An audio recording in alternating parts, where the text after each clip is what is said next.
That's overhyping. You know, in Nigeria, we like to hype too much. Um, Dear President, the Chairman of the Council, distinguished dignitaries, and members of ICSAN, I stand on the existing protocol. It's my pleasure and honor to be with you this afternoon. This is my first interaction with ICSAN. I'm a member of ICANN's continuing education program, and I facilitate several of their public sector engagements as well. I've also been a guest speaker to the Nigerian Institute of Management corporate programs, as well as moderating some of their sessions. Lagos Chamber of Commerce and Industry as well. I've always interacted with them. Yeah, I'm also a member of the Nigerian Economic Summit Group. I belong to several committees there. But this is the first time I've come to ICSAN, and yeah, the topic is very interesting. Well, I think we are living in very... I said at the beginning of this year that I will not say anything negative about the economy. So because of that, I've stopped making media appearances. They keep, pestering me on a daily basis, the newspapers, the TVs, but I said I will not show up, so that I will not say anything negative, because I believe there is power in words. I think it's about time we begin to project more positive, thoughts and thinking about the Nigerian economy, because there is power in positivity. It has its own power, to make things turn around. We are at that point where things must turn around. Otherwise, I really do not know what we can hope for. Today's topic is very interesting, like I said, external reserve dynamics and the challenges of governance. From the way the president, pitched it or framed it, it will appear like, we're going to critique the government, the way they're managing the external reserve. But for me, I would say that, better management will actually be to grow that reserve.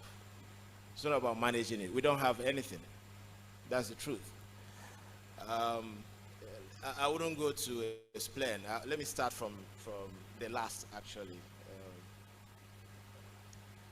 I will go in reverse order. Let me share with you some pictures, some charts.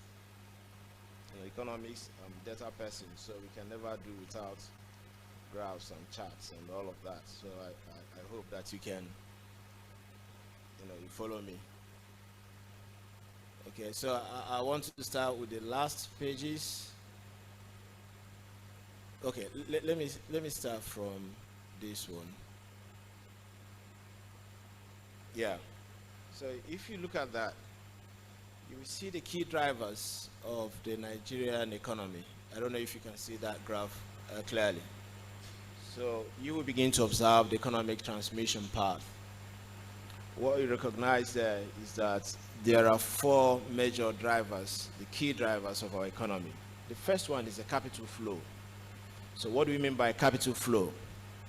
The monies, the funds, the capital. Economists will refer to it as capital importation.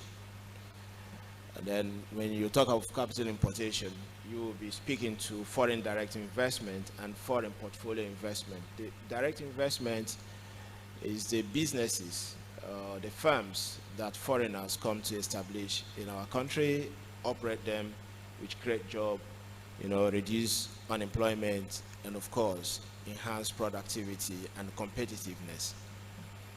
Portfolio investment is just for treasure hunters, those bargain hunters who are only interested in the benefits that will come from equities and the capital markets. So they put their money in the capital market. Once there is any perception of risk, they are very fast to withdraw and run away. That is very volatile and causes a whole lot of problem for any economy. But we have had a lot of that. Foreign direct investment has dwindled significantly. some states have not managed to attract any single investment in the past 2 years in Nigeria. And as a country, we used to be the prime destination for foreign direct investment some years back, but that's no longer the case. You don't blame investors and you don't blame capital. Capital, as we say, is a coward. The level of insecurity in Nigeria cannot incentivize any investor to come in here. So what we have is the investment of the portfolio type, which is very volatile. It's not something you can bank on. Then the other one is, of course, trade. So I'm trying to build up, what we mean by external reserve. Okay? Inflows, capital inflow into your economy. It can come from our exports. Okay, trade. When we trade, we are an open economy. We trade with the rest of the world. So when we sell the only thing we sell these days is oil. So when we market our oil to the rest of the world, the proceeds come in. That is the, what determines our trade balance, or what you call the current account, or primary income balance, as economists will regard it. The primary income balance, which is just the difference between the export and the import. Okay, for some years now, we've also have deficit, current account deficit, meaning that import is more than export. That is a huge burden on the external reserve. So, you may say those guys at CBN, they're not managing it well. But then remember that everything we are wearing, most of them are not made in Nigeria right now. So that is a drain. That puts pressure on that external reserve. Because if we are not able to export enough goods or services, to compensate for what we have paid at, that means we are in deficit, right? There will be a drawdown on our external reserve. I hope you're understanding that. So it is not just about government, it's actually about us, about the private firms in the system, the competitiveness of the economy. The challenge we have today is the challenge of, competitiveness has zeroed out. That is a fact. Like I said, nothing negative. I just want to give more like a descriptive analysis. So let me describe the situation without passing any judgment. So I'm not about making any normative statement or how it should be. So let's describe the situation the way it is.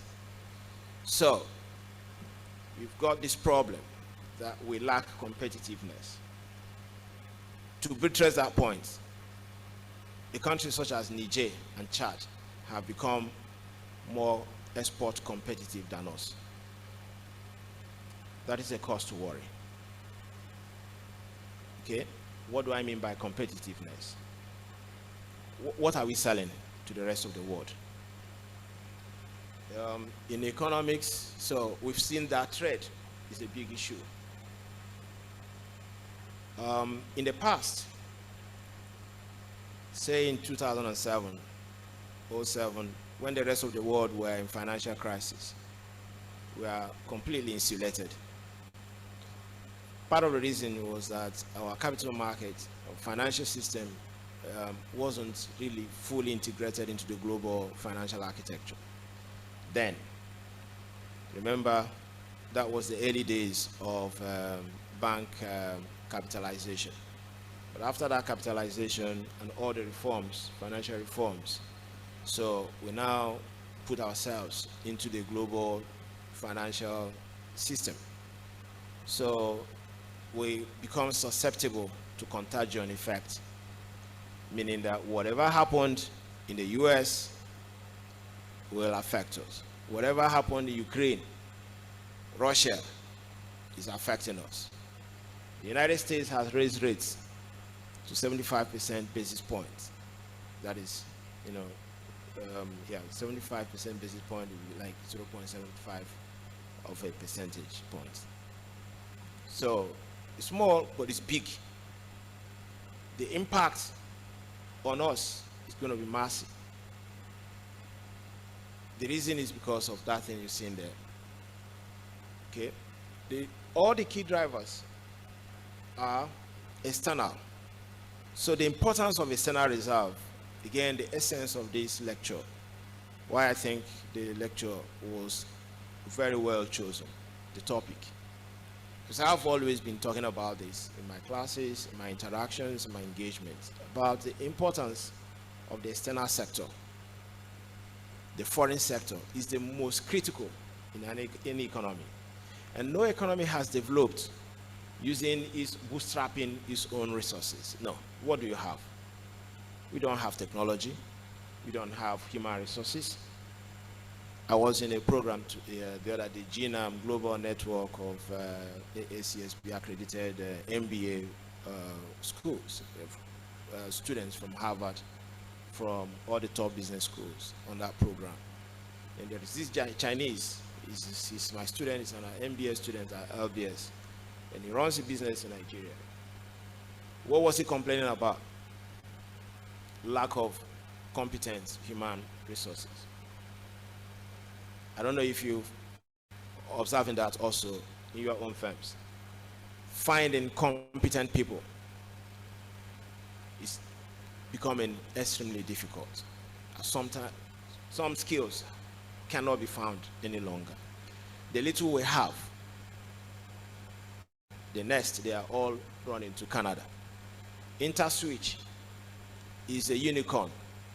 Unicorn is a company, fintech, that has managed to raise $1 billion.